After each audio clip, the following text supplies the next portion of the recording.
In the heart of Peckham, a sudden crackle of blue electricity tore through the air behind the nag's head. A hulking, naked figure rose from the pavement, eyes glowing with a cold, mechanical intent. The T-800 had arrived.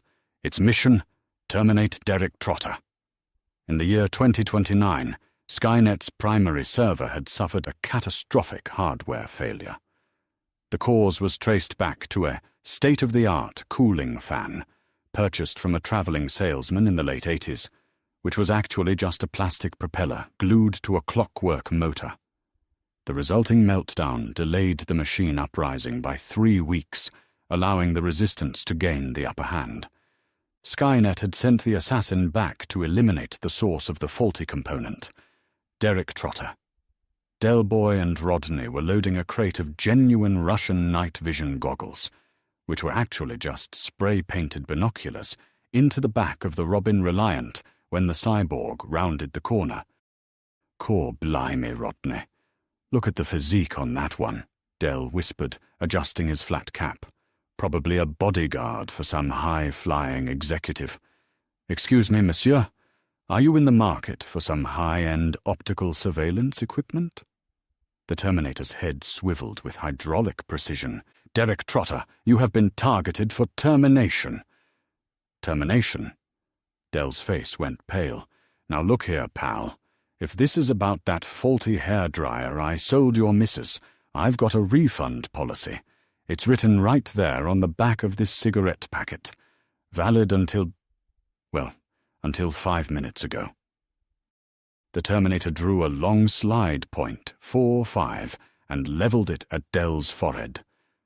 "Rodney, do something!" Del shrieked, ducking behind a stack of knockoff designer suitcases. "What am I supposed to do, Del? I'm a GCE holder, not a commando," Rodney cried, clutching a bottle of Peckham spring water like a holy relic. Just as the Terminator was about to squeeze the trigger, Uncle Albert wandered out of the pub's back door, clutching a bag of pork scratchings. "During the war," Albert started, completely oblivious to the laser sight dancing across his chest, "I was on a troop ship in the Aegean. We hit a rogue wave and the transport deck flooded. It was a tragedy, son. Made all the horses drown. Hundreds of them, bobbing about like corks. Terrible business." The Terminator paused. Its CPU struggled to process the sheer, grim irrelevance of the anecdote.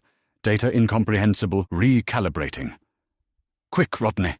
The secret weapon!" Del hissed. He didn't grab a gun. He grabbed a bright yellow suitcase from the van, the one they'd been trying to shift for months. He shoved it into the Terminator's hands. "There you go, mate. Free gift. A token of our esteem. It's got a kinetic energy dampener." As the Terminator's sensors analyzed the cheap plastic, Del and Rodney scrambled into the three-wheeler. Del slammed it into gear, the engine screaming like a wounded cat. "See ya, Arnie! Give my regards to the future!" Del yelled as they sped off, the van tilting precariously on 2 wheels.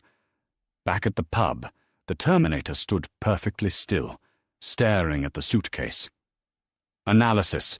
Suitcase is constructed of recycled margarine tubs. Value 0. Triggering its internal comms, the machine sent a final burst of data back to Skynet. "Mission aborted. Subject Derek Trotter possesses no assets worth acquiring. The human race is already doomed by poor craftsmanship. Hasta la vista, plonker." If the T-800 had stuck around for 5 more minutes, Del would have probably convinced it to upgrade its chassis with some genuine gold-plated trim he found down the market.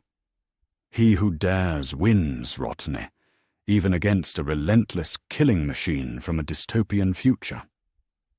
Derek Trotter, that's who.